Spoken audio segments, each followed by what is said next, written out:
Welcome to the Travel Winds Podcast. Today my guest is Dr. Maria Manriquez. How are you today, doctor? I'm great. How are you? I'm doing great. I really appreciate the time. You're an OBGYN based in Arizona, my favorite state. Excellent. Exactly. What is, although you're a U of A grad, correct? I am. My undergrad was at Arizona State University, and then my medical diploma was obtained at University of Arizona College of Medicine, Tucson. So you're kind of pulling in both directions then. Yeah, I root for who's winning. Exactly. Whoever won, that's who I was rooting for. I know. You watched the women's basketball, I'm sure. I didn't. Oh, it was incredible. They lost by 1 point to Stanford, so that was quite terrible. sad. Now, my daughter got married this weekend. Oh, so congratulations. I was my youngest one, yeah, so I was busy doing all of that kind of good stuff. So I missed the basketball tournaments. Yeah, no doubt. It's all good. Well, I'm really excited to talk to you because you're working with prenatal care and pregnancies, I would guess specifically or in addition with people with substance abuse. Right. So go ahead. Sorry. No. Take it away. Yeah, no, I specifically, my clinical practice is dedicated to caring for patients with women that are pregnant with substance use disorder. And so I kind of ventured in that direction well into my clinical career. I had received a grant from CMS, the Centers for Medicaid Services, and we were looking at trying to reduce preterm delivery. Right. And that is a population that has a high risk for delivering early, and realized there weren't very many obstetrician gynecologists that would care, mostly out of not having that training, would care for patients that had substance use disorder. And so I just fell into that role and just have loved being a part of different people's journeys and just being able to be that support. I ultimately went back and we were able to, because when physicians are board certified, that means there's a governing board, and the addiction board or the American Board of Addiction Medicine had relinquished its certifying rights because it wasn't under the big ABMS. I know this is a lot of detail, but it wasn't under the American Board of Medical Specialties. So the American Board of Preventative Medicine took on that role, and I was able to basically take a pathway into addiction medicine because of my clinical experience. And so I sat for boards and took that exam, and that was well into I'm like mid-50s, taking a board exam, which generally that's something you do right out of training. Sure. So I'm both board certified in addiction medicine and obstetrics and gynecology, and that's what I do clinically and my research as well. I was kind of curious. Did you notice any pickups in substance abuse during the lockdown period in the last year or so? Yeah. So you can imagine there was a lot of anxiety and a lot of social isolation. And both of those things are a perfect recipe for increased use. Even probably in the general population, you may have noticed an increased girth in different individuals, and probably an increase. We all know that there was increased alcohol sales and probably increased tobacco sales. Well, that population isn't any better protected, and so we did see an uptick. And unfortunately, just the way it is, especially here in Arizona, there's a lot of individuals that are out there preying on people that are struggling with anxiety and ways to escape. Well, yeah, I mean, and then I wonder if I don't know if the numbers are in yet, but I wonder if pregnancies numbers will be up because people were actually at home, and you know what I mean? Yeah, well, I kind of expect that they will be. That said, there was so much, that's kind of what the baby boomers were all about. Everybody came back from war and got busy, but I don't know. It's a different era for certain. There's, better access to contraception, and I don't think that changed. We did have a catapult into telemedicine. Yeah. So I think those things were positive, but it's hard to tell. Living in Arizona, though, we always notice an increase in deliveries around August, and I think that's because 9 months earlier it was finally cool enough for people to get close to each other. I knew exactly where you were going with that after living there for so many years.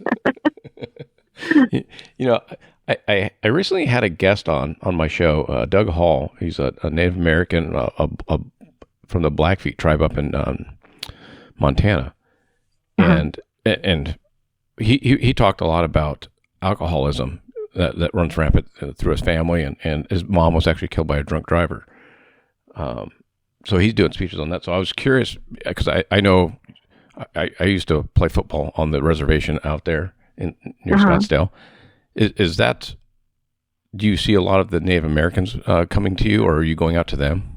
We do. Well, Arizona, because it's such a large population, one of the bigger population states that have services for Native Americans, a lot of times they'll go to the Indian Health Services. That said, they're strapped with providers that are comfortable caring for pregnant patients with substance use disorders. So I do get a lot of referrals. And it's a little bit challenging just because of distance. So they're not always, just down the street. Not that many of my patients have that luxury. Phoenix is a huge city. But yeah, we definitely see it.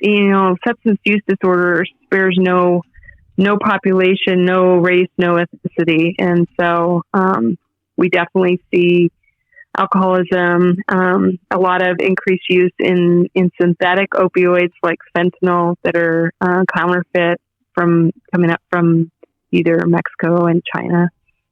That's crazy, though. It's kind of tough.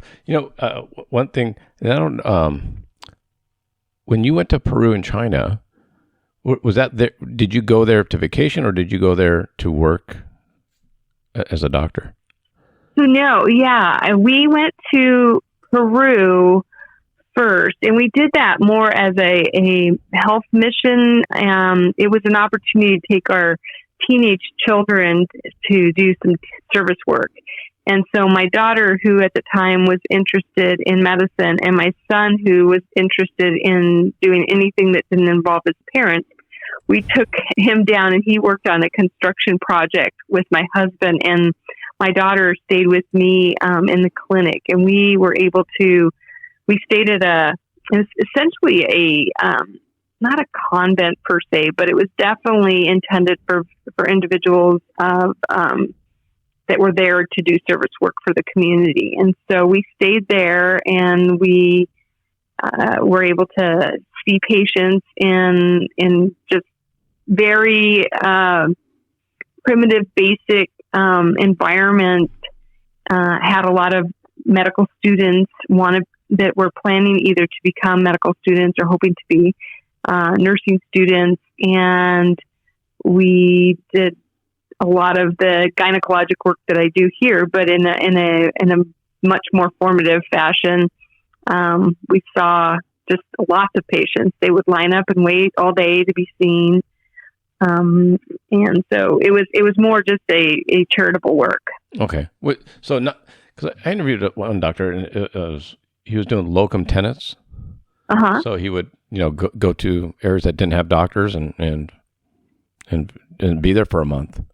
Right. That's definitely, I remember in my younger, career thinking, why would anybody want to do that? And probably had some stigma associated with it. And, I don't recall what it was, but I had, I was discussing something with my chair of the department, and he said, I said, do you ever, worry that XYZ may happen? And he's like, nah, he's like, if this gig didn't work out, I just go work locum tenens. And I mean, here he is, like the leader of our department. And I remember thinking, oh my goodness, that's crazy. But I certainly even today, I think in my retirement phase, that would be a fun way to travel, and experience different clinical practices. Yeah, And he said it was great. Yeah. And was China the same way for you, or was that a? No, so China was actually, I had a colleague who knew of several individuals and environments that wanted to get just American input. And the initial place that we started, they were really interested in high-risk obstetrics and obstetrics emergencies and getting some input on how to develop simulation programs for their trainees. And so we were able to go along and give some didactic sessions, but then they were very liberal in allowing us to be demonstrating clinical activities. So I was able to deliver 2 babies in the north and then in the south. So 2 vaginal deliveries in each of the provinces. So we're talking 8-hour by train distances apart. And I did a C-section speaking no Chinese, and you'd be amazed that a procedure, and a lot of what we do pretty quietly and use hand gestures, and so that was cool. But no, it was just an opportunity, and things were so different, and just highlighted my career being able to do that. I was gonna say, did it give you a newfound respect for when you come back the way it is here? Oh yeah, both experiences. So I recall coming back from Peru, and so there, the poverty level is just incredible, and coming back to the States and just almost having a resentment to the fact that people didn't appreciate what we have. Yeah. And even in the most poverty-stricken areas of our city is still, leaps and bounds better than what they have.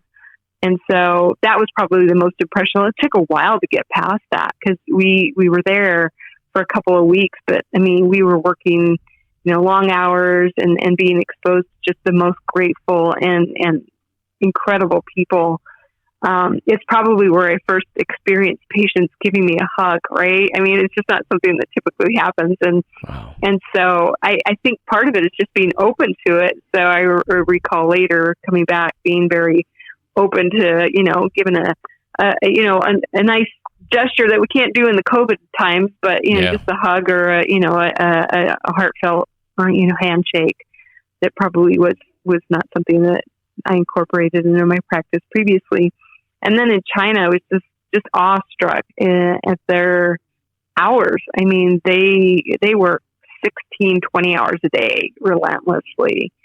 And I think I was also pretty amazed at the materials that they worked with were quite old, in my opinion. I think we have so much in resources in this country, and like they were still using mercury thermometers and a lot of things that we use as disposables were just not disposables and things reused, that they kept and reused. Yeah. Well, it's interesting because my ex-wife's Filipino, and her grandfather was a dentist, and they went back and took video, and just like you just said, I mean, they took video of his dentist's office was on the second floor, and there were no windows. Yeah. And it was literally like a barber chair, like a 50s style barber's chair. And yeah.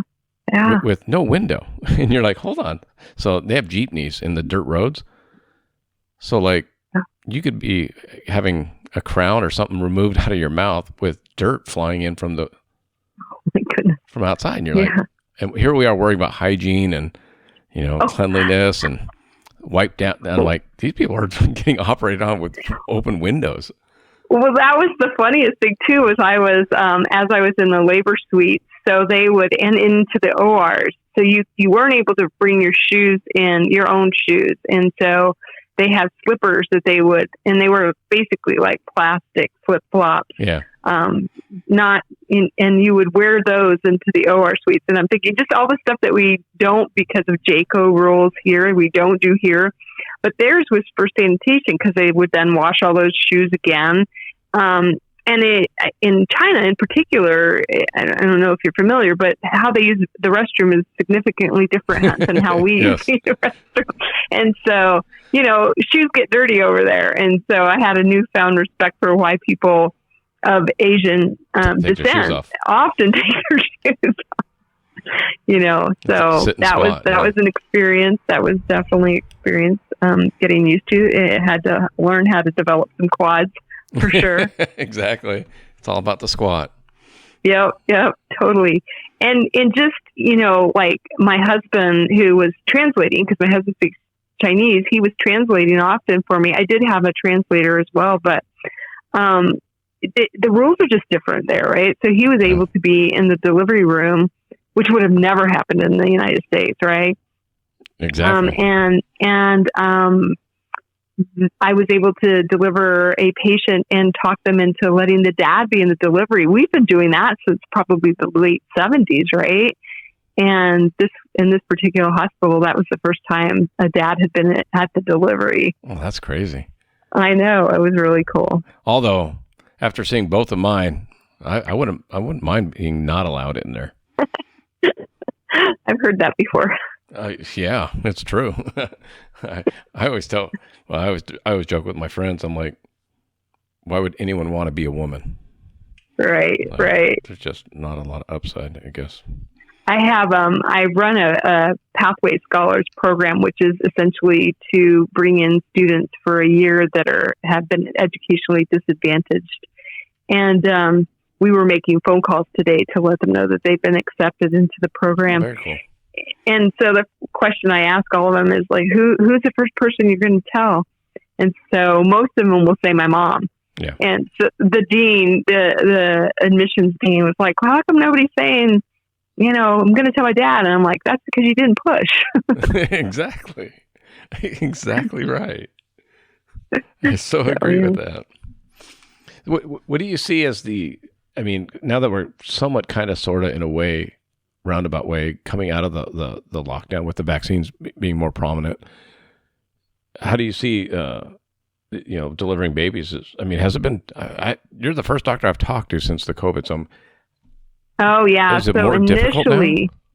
So initially people did things differently, or systems did things differently. At one system that I worked at, to reduce contact, the attending physician would be at the doorway, and the senior resident would be delivering the baby with the junior resident and the senior attending close by for any complications, but to decrease the exposure, because the attending goes to all the deliveries, right? So you would be exponentially increased exposure. At another system, though, it was just the attendings, so they didn't have the residents be at the delivery. So it was all about decreased exposure as much as possible, and that affects somewhat some of the education for sure. But gowning and donning and doffing your PPE was a big deal, and so you had to change your timing a little bit better, and probably had to be doned and ready for quite a while, longer than maybe before. And I think everybody's gotten more and more used to. Fortunately, we were really appreciating the power of proper hand washing and using sanitation measures prior to COVID.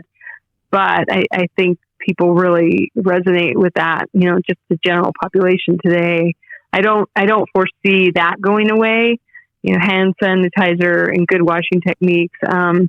I'll be happy along with everybody else when we can stop wearing masks. I'm pretty comfortable wearing masks because of operating and being, but it's cumbersome. And when you're doing it all day long, it gets to be fatiguing for sure.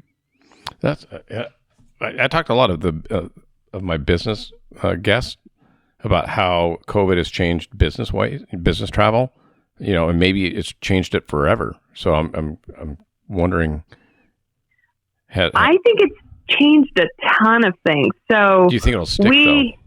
Oh yeah, I really do. So in the education space, we were having medical students. We didn't have a attendance policy, and so we wanted them to learn the best way they could learn. And so they were allowed to not necessarily come to. You would think medical school, you want people to be in seats and attending classes, but we taped all of them. We used a platform, Panopto, and taped them. And so a lot of times students wouldn't come and they would watch the tapes, at 1.5 speeds, etc.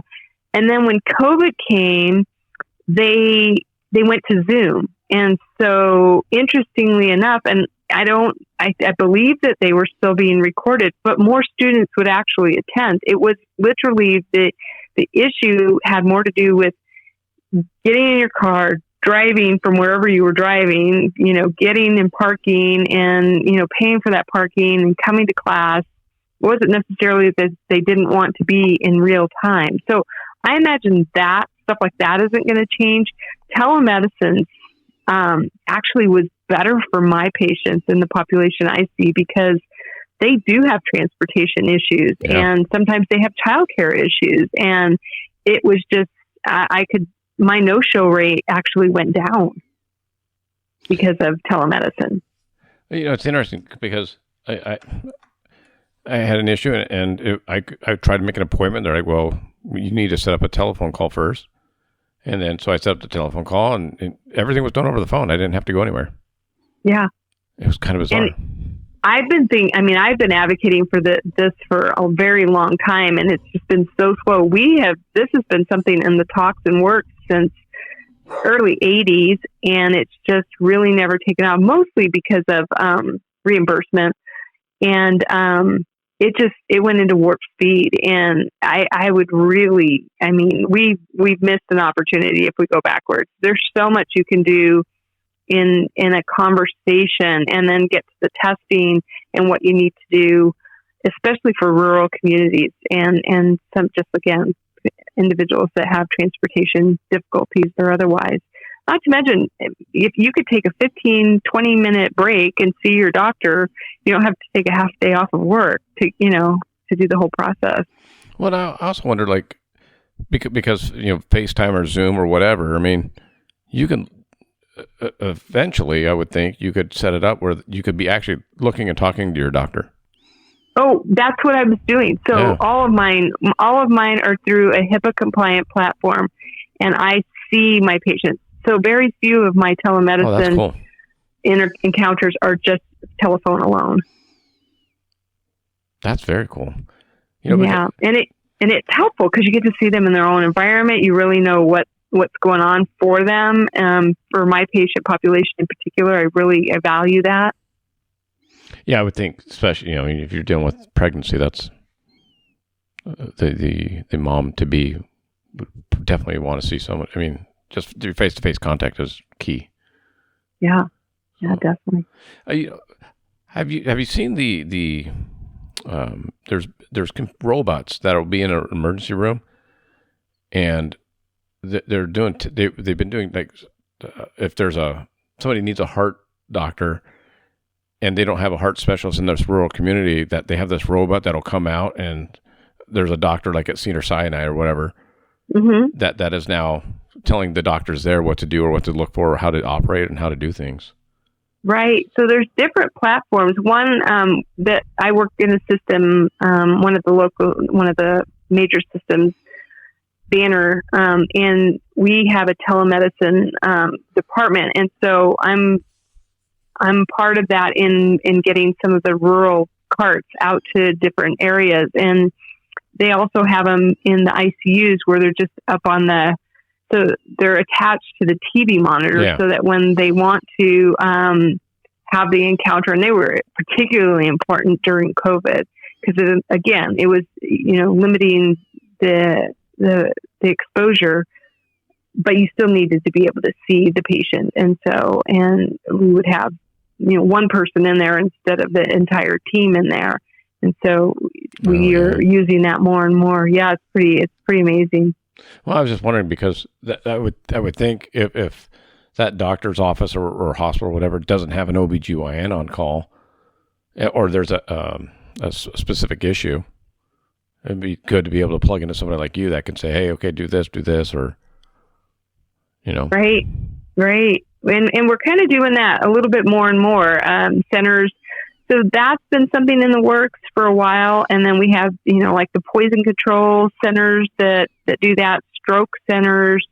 But now we're getting even to just with my own types of patients, because there's not a lot of obstetrician gynecologists that are addiction medicine specialists. Yeah. And so being able to remotely see patients and then work with providers and get them comfortable taking care of patients that have substance use disorders. So that it's been quite convenient. And then we also, another branch of that is telementoring. And so having Zoom has really made that a possibility. And so I'll have, 30 plus participants, and we'll just go through cases and answer questions and share practices. And that's real convenient and helpful.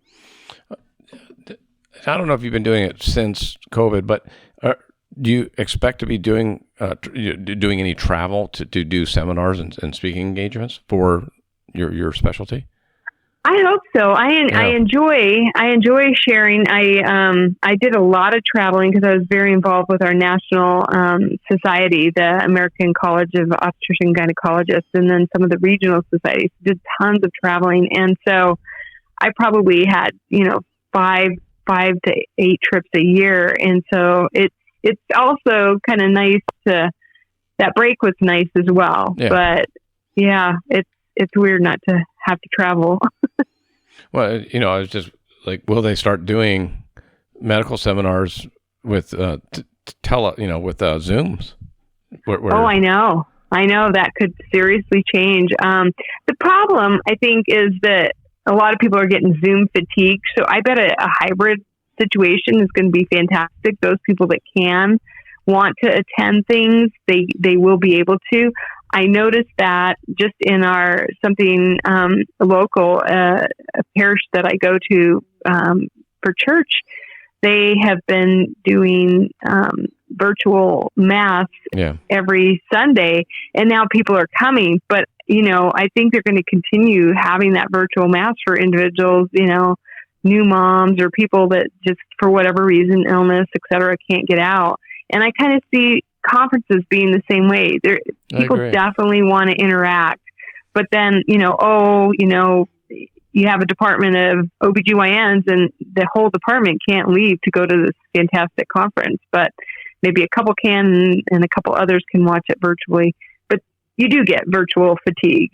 Sitting in front of a computer watching stuff or engaging is, it gets old pretty quick.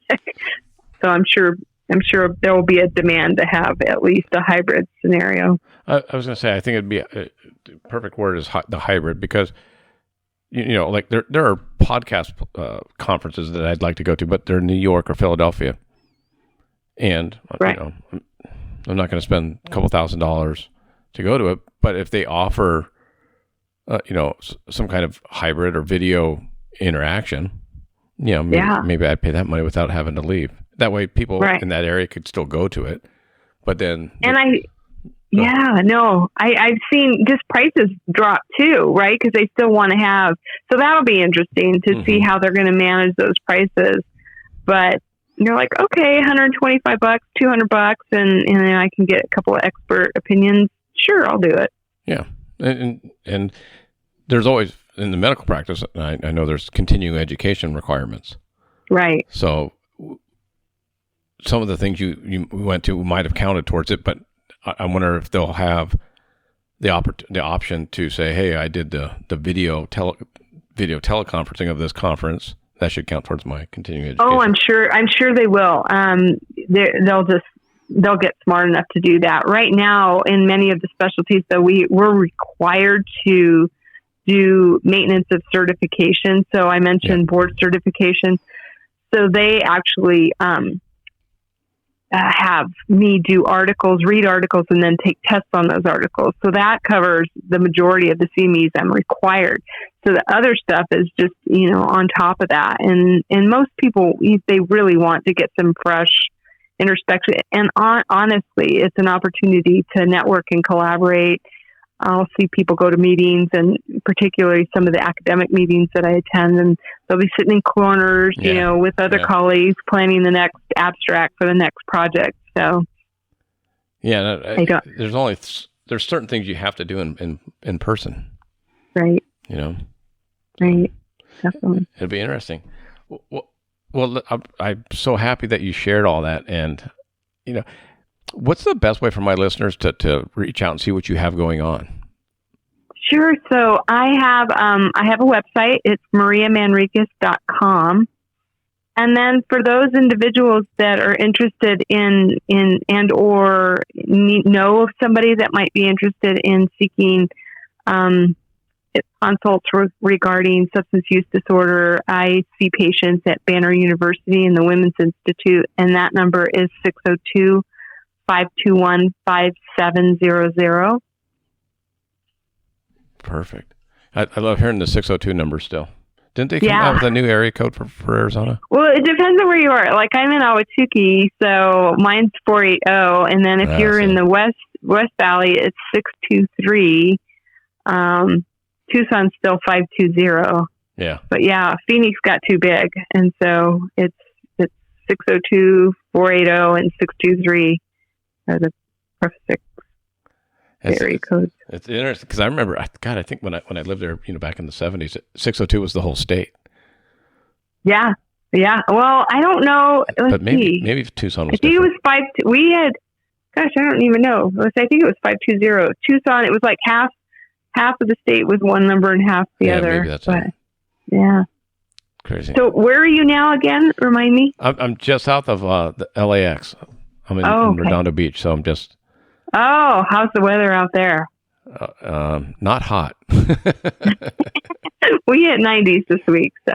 No, I mean, I'm like, I hate to say it, I'm like 66, 68, light breeze. Nice. Had to wear a sweatshirt this morning when I walked the dog. Well, Arizona's magnificent, though. We get snow up north, and so that's just Phoenix. If you go up above the Magellan Rim, you get some snow, and you get all those 4 seasons. So, my dad lived in Payson. And so he got we definitely had rain, we had floods, he had snow, not much snow, it melted pretty quick. But we used to go fishing up in Show Low and all the White Mountains up there. So it's great up there. Yeah. And a lot of people don't realize that it snows in Arizona. They just think it's all desert. I know. It snows a lot up north. It really does. Yeah. And it's a lot. We were up north for Thanksgiving, and I'm not kidding. It was I think it snowed 12 inches. I'd never seen so much snow ever. It was like, this is incredible. It was pretty cool. Yeah, it's pretty bizarre when you tell people, that I used to go into snowstorms in Arizona. They're like, what? I'm like, yeah, it also got to 120, but. Oh yeah. There's that. I lived in the 120, but we would visit the snow. So, yeah, Arizona's it's actually a really cool state. It is. Well, again, I want to say thank you for your time. I don't want to eat up too much more of your day, but no, thank you. It was fun. It was fun sharing the experiences, and the travel is amazing.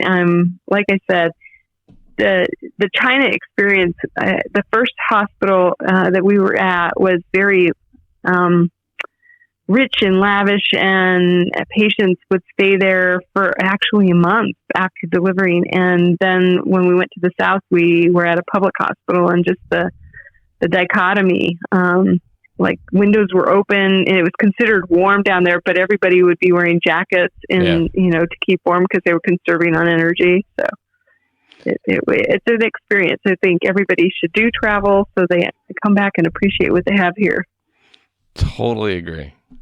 Yeah. Totally agree. Well, again, thank you. Well, thank you so much. Absolutely. Thank you. I appreciate it. All right, doctor. Have a great day. Care. Okay. You too. Bye-bye. Bye-bye.